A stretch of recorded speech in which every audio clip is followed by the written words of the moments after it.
Menunaikan ibadah haji merupakan urutan kelima dalam rukun Islam. Artinya, ibadah haji wajib dikerjakan bagi umat muslim yang mampu secara fisik dan materi. Bagi umat muslim yang sudah mampu melaksanakannya, maka lakukanlah ibadah haji dengan sungguh-sungguh agar menjadi haji yang mabrur, yang mana Allah Subhanahu wa Ta'ala akan menerima ibadah haji umatnya. Selain bersungguh-sungguh dalam mengerjakan ibadah haji, hal lain yang perlu diperhatikan adalah sumber rezeki yang digunakan untuk ibadah haji, apakah halal atau haram. Ketahuilah, jika seseorang melaksanakan ibadah haji dengan uang haram, maka ia tidak akan mendapat pahala, mendapat dosa, dan akan menerima resikonya kelak. Sebagaimana dijelaskan oleh Al-Hajj Ibnu Hajar dalam kitab Fathul Bari, kitab penjelas Sahih Bukhari, yaitu berhaji ke Baitullah menggunakan uang haram, maka ibadah hajinya tidak diterima oleh Allah Subhanahu wa Ta'ala, bahkan pelakunya tidak akan mendapatkan pahala sama sekali dan justru akan mendapat dosa, meski secara praktik lahiriah benar dan sah. Namun, Allah Subhanahu wa Ta'ala tidak menerima sesuatu kecuali yang halal. Suatu ketika, seorang wanita yang berasal dari Indonesia yang sedang melaksanakan ibadah haji di Baitullah mengaku mengalami kejadian aneh saat di Mekah, Madinah, maupun di tempat pelaksanaan manasik lainnya. Ia mengaku, pakaiannya selalu terbuka sehingga tampak auratnya. Wanita yang tidak disebutkan namanya ini merasa bingung, sebab tidak ada angina kencang atau penyebab lainnya yang membuat pakaiannya itu terbuka.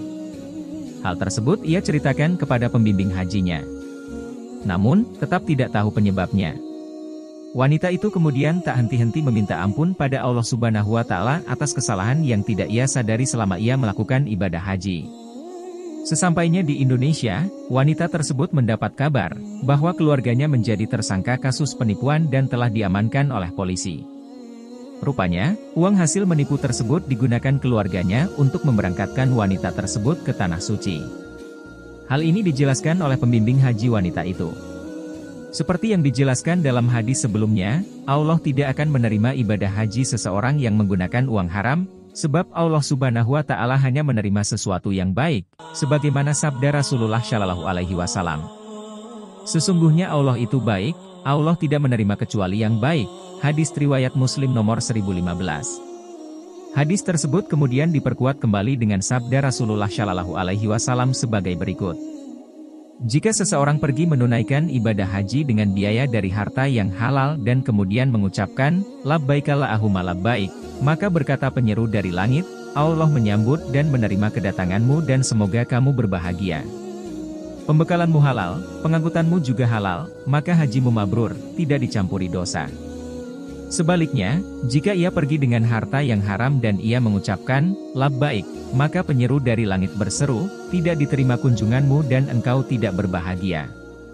Pembekalanmu haram, pembelanjaanmu juga haram, maka hajimu mazur, mendatangkan dosa, dan sama sekali tidak diterima. Hadis riwayat Tabrani. Sebab itu, perhatikanlah segala sumber rezeki yang diperoleh untuk menunaikan ibadah haji, zakat, sedekah, maupun untuk kebutuhan sehari-hari, karena Allah Subhanahu wa Ta'ala itu baik dan hanya menerima sesuatu yang baik.